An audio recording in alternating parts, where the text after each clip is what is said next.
By the time I saw my name beside the service door, I already knew the evening had been arranged to remind me where my family thought I belonged. My name is Tessa Whitlock. That night, I arrived at the Bellevue Hotel in Center City, Philadelphia, for a dinner celebrating my older brother, Dr. Callan Whitlock. He had just been named director of a new pediatric surgery initiative at Franklin Mercy Hospital, and my father had treated the news like a family coronation. The invitation I received said family table, printed clearly beneath my name. So I walked into the ballroom expecting the usual discomfort. Not a deliberate removal. The room was crowded, formal, and quiet in the way expensive places are quiet, with soft carpet underfoot and waiters moving carefully between tables. I gave my name to the coordinator near the entrance, and she looked down at her tablet for a little too long before pointing me toward the far side of the room. My place card sat at table 19, close enough to hear the kitchen doors swing open and shut. I did not sit down. "Could you check this again?"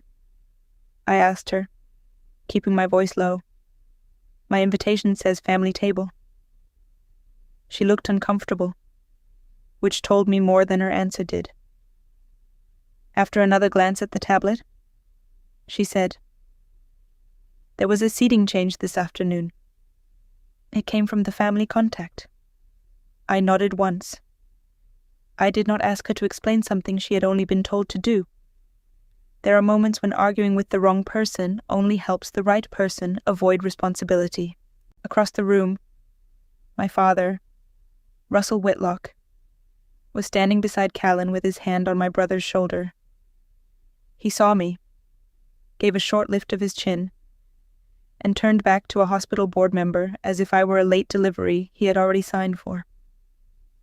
Callan smiled from under the attention, calm and practiced, wearing the kind of confidence our father had always rewarded. I placed my purse on the chair, but kept my hand on it for a moment. Inside were 5 years of bank records, copies of property tax notices, medical bills, and screenshots of transfers my parents were never supposed to misunderstand. I had not come to embarrass anyone, but I had stopped coming unprepared. From where I stood, I could see exactly why my father had chosen that room, that hotel, and that audience. Russell Whitlock had always cared about how things looked. But after his contracting business folded, appearance became almost a second job for him. For more than 20 years, he had run Whitlock Renovations out of South Philadelphia. And for most of my childhood, he wore dust on his boots like proof that he had earned everything we had. Then he borrowed too much to expand, trusted the wrong partner, and lost contracts he had counted on before the ink was dry. He never called it failure. He called it bad timing. Bad clients. Bad luck. Still, after that, something in him tightened. Callan became the repair he could show people. A surgeon's son was clean, respectable, impossible to question. When my father introduced him, his voice changed. It grew fuller, warmer, almost relieved. He didn't have to explain the old debts or the closed office on Passyunk Avenue when he could point to Callan and say, "My son saves children." I worked in finance, which should have meant something to a man who had been ruined by numbers he didn't understand. Instead, he reduced my career to paperwork. When relatives asked what I did, he would wave one hand and say I worked with spreadsheets, then turn the conversation back to Callan's hospital. My mother, Maribel, rarely corrected him. She was not cruel in the same sharp way, but silence can still take a side. Over the years, she had started repeating the version of things my father preferred. Callan handled the serious matters. Callan helped with the house. Callan made sure they were all right.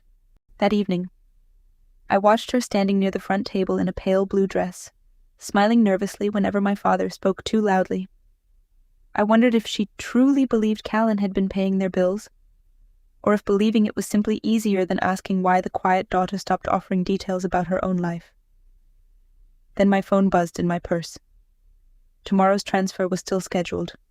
$3,000. Like always. The transfer on my phone pulled me back 5 years, to the first time my mother called me from the kitchen of the row house in Queen Village and tried to sound casual while telling me they were behind on the mortgage. She didn't ask directly. That was never her way.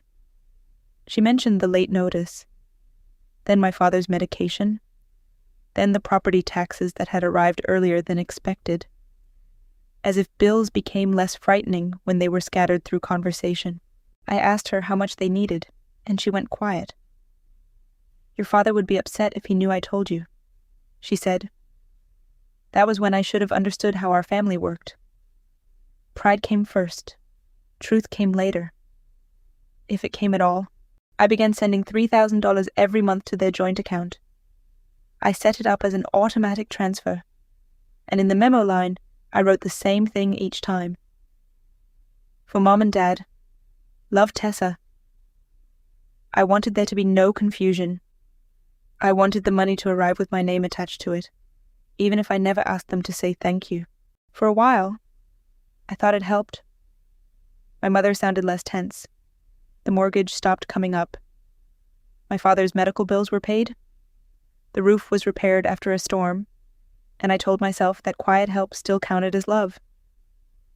Then, at Thanksgiving, Aunt Lorraine hugged Callan and said it was beautiful how he took care of our parents. My father lifted his glass and nodded, like a king granting approval. My mother looked down at her plate. I didn't correct them that night. After that, I started saving everything. Bank confirmations, screenshots, tax notices, receipts, dates, amounts. Every transfer with my name on it. I wasn't planning revenge. I was trying to understand why money I sent so clearly kept disappearing into a story where Callan was the hero and I was barely mentioned. By the time I sat near the service door, the folder in my purse felt heavier than it looked. 2 days before Callan's dinner, I stopped by my parents' house in Queen Village because my mother had asked me to look at a property tax notice. She said she didn't understand. The row house looked the same from the outside. Narrow brick front, black railing. 2 planters by the steps that my mother still watered even in cold weather. Inside, the kitchen smelled faintly of coffee, and the table was covered with papers. One document sat apart from the rest. At first, I thought it was another bill. But then I saw the words "quitclaim deed" printed across the top. My parents' address was listed beneath it, followed by Callan's full legal name as the person receiving the property. I picked it up before anyone could explain it away. My mother stood by the sink, twisting a dish towel in both hands. My father leaned back in his chair with the stiff confidence he used when he had already decided what everyone else should accept. "It's just paperwork," he said. "Callan has carried this family. The house should be protected under someone responsible." I read the document again. Slower this time. If my mother signed it, the home she had lived in for more than 30 years would no longer fully belong to her. My father was not asking for advice. He was trying to make a transfer sound like gratitude. "Mom, don't sign this," I said. My father's face hardened. "You don't get to walk in here and give orders about a house your brother helped save."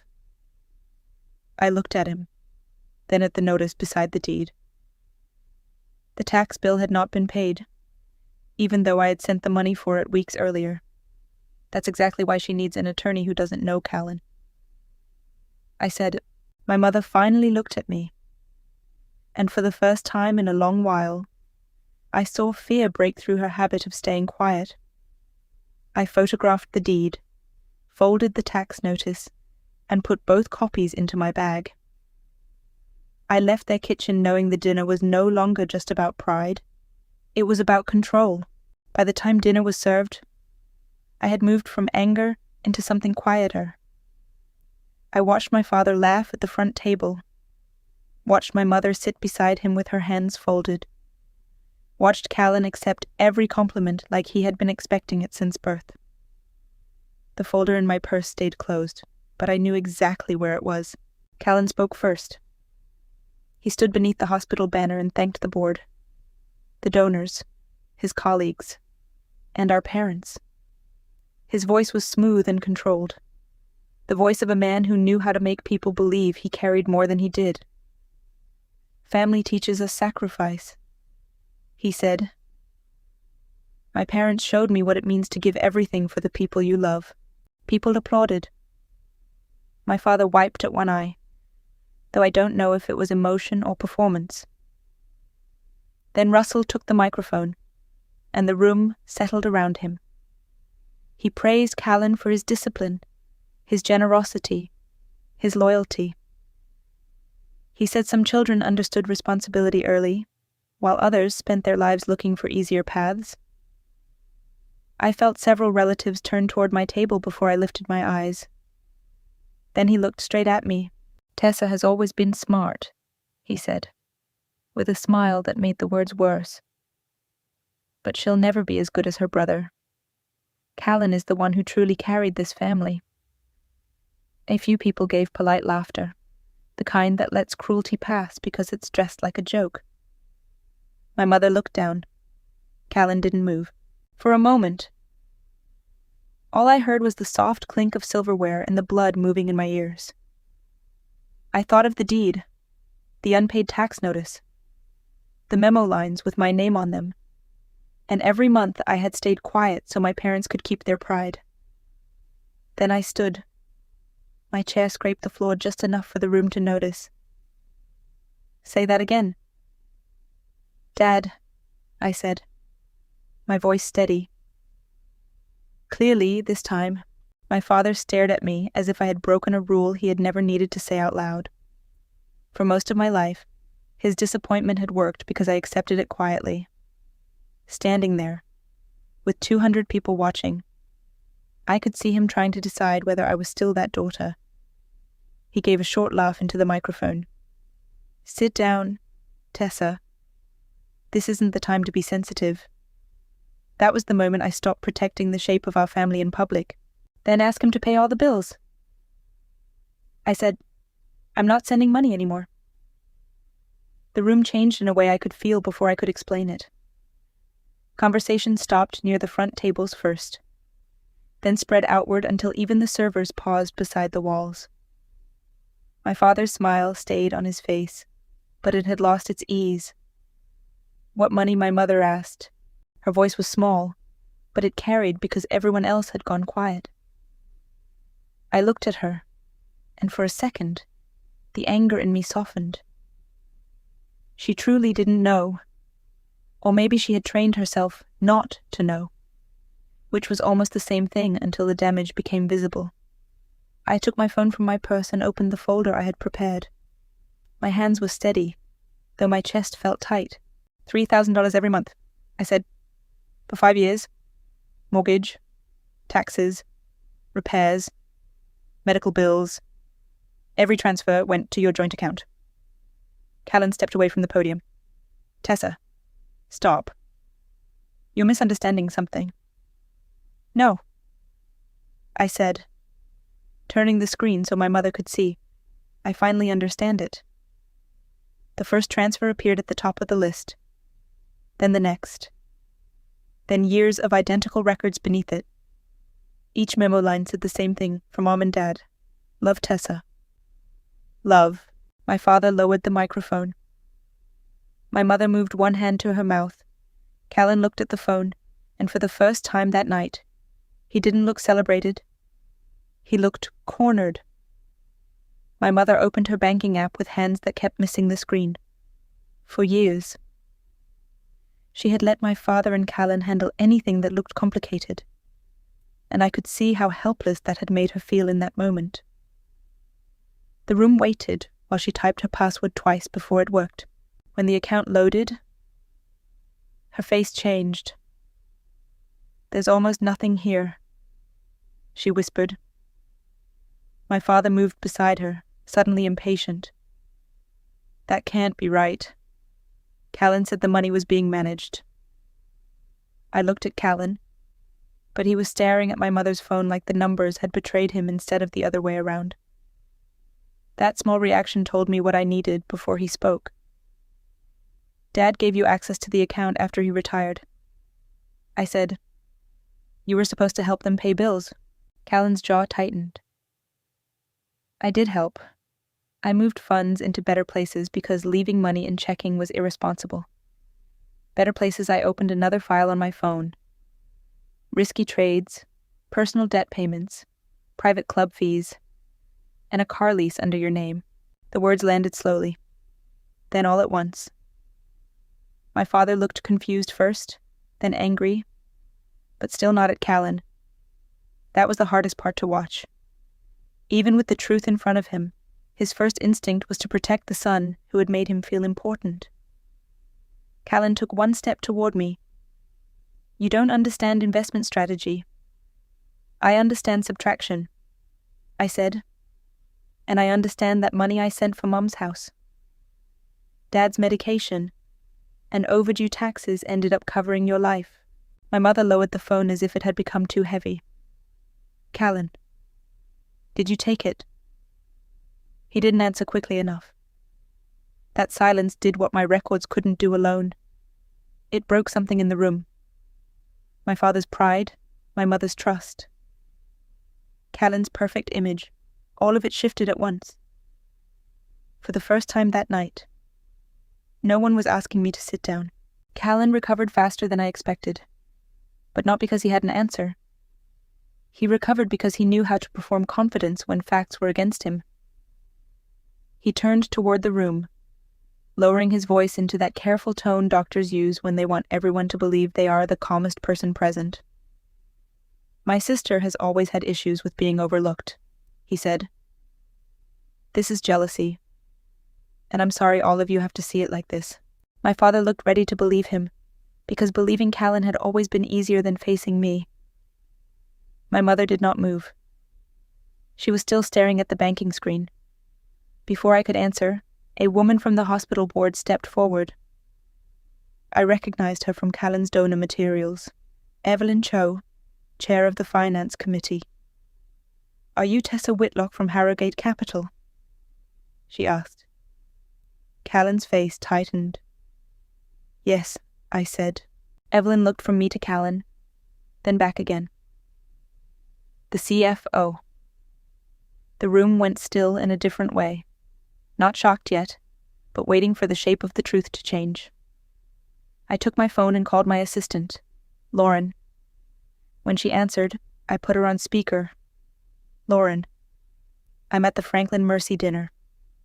I said, "Can you confirm what the board is waiting on tonight?" Her voice came through clearly. "They're waiting for your final decision on the $500,000 grant connected to Franklin Mercy's pediatric surgery initiative. You have final approval authority as CFO." No one laughed then. Callan looked at me as if I had betrayed him by existing outside the small role he had assigned me. My father's mouth opened, but no words came out. For years, they had never asked what I actually did. Now everyone knew why that mattered. For a few seconds after Lauren's voice disappeared from the speaker, no one seemed willing to move first. Callan looked at Evelyn Cho, then at the hospital executives near the front table, as if one of them might still rescue the evening for him. Evelyn spoke before he could. "Dr. Whitlock, you told the committee the funding relationship was secure and independently sourced." Callan swallowed. It was secure. Tessa and I are family. That's exactly the problem, I said. I kept my phone in my hand, but I lowered it. I didn't want this to look like punishment dressed up as policy. I had spent too many years being accused of bitterness to give anyone an easy lie to hold on to. The grant can't move forward under Callan's leadership, I said. He didn't disclose that his sister was the final decision-maker, and he represented a personal connection as if it were an approved funding source. Harrogate can't approve that. My father finally found his voice. "So you're going to ruin your brother because your feelings are hurt." I looked at him. And for once, I didn't feel the need to convince him of anything. No. I'm refusing to let my company fund a program built on a false statement. The difference mattered, even if he didn't want to hear it. Evelyn turned to two board members standing behind her. They stepped aside and spoke in low voices with the hospital president, a gray-haired man named Dr. Mercer, whom I had only seen in annual reports. When he returned, his expression had changed from embarrassment to procedure. "Dr. Whitlock," he said, "you're being placed on administrative leave pending an internal review." Callan's face went pale. "You can't do this here. You made the representation here." "Doctor," Mercer replied. "Mercer, I told Evelyn that Franklin Mercy could submit a revised application with a different project lead, clear oversight, and full disclosure. She nodded once, professionally, not warmly. Across the room, my father lowered himself into his chair. For the first time, his pride had nowhere to stand. The next morning, my mother called the attorney whose number I had given her. By noon, the quitclaim deed was no longer sitting on the kitchen table like a quiet threat. It had never been signed, and that mattered more than I could explain to her without sounding as tired as I felt. Maribel hired her own lawyer, someone who didn't know Callan, didn't owe my father favors, and didn't speak to her as if she were too fragile to understand her own house. Russell fought it at first, but not with the same force. The dinner had taken something from him. Not his pride exactly, but the certainty that his pride could still control the room. The family accounts were changed within a week. Callan's access was removed. My father no longer managed the household finances alone. Every bill went through my mother and the advisor I paid for directly, not through a shared account where money could disappear. Callan was removed from the pediatric initiative after the hospital review confirmed he had misrepresented the grant and diverted family money. He signed a restitution agreement through attorneys, sold his luxury car, and began repaying part of what he had taken. It wasn't enough to undo 5 years, but consequences rarely feel equal to the damage. They only proved that the damage was real. I stopped every automatic transfer. That was harder than I expected. Not because I doubted the decision, but because giving had become a habit tied to guilt. I learned that help without honesty can become another way people avoid the truth. If you're listening to this, and you've been carrying people who still call you selfish, I hope you pause long enough to ask whether love is being used as a reason to keep you silent. Share your own experience in the comments, because someone else may need the courage you already earned. Months later, I started a scholarship fund for finance students in Philadelphia, especially those who had been told their work was ordinary. At the first dinner, I sat near the front because my name belonged there. My life didn't become perfect. My father's apologies came slowly, and Callan's repayments came slower. But my home was quiet. My money was mine. And for the first time, I no longer needed anyone in that family to see me before I could see myself.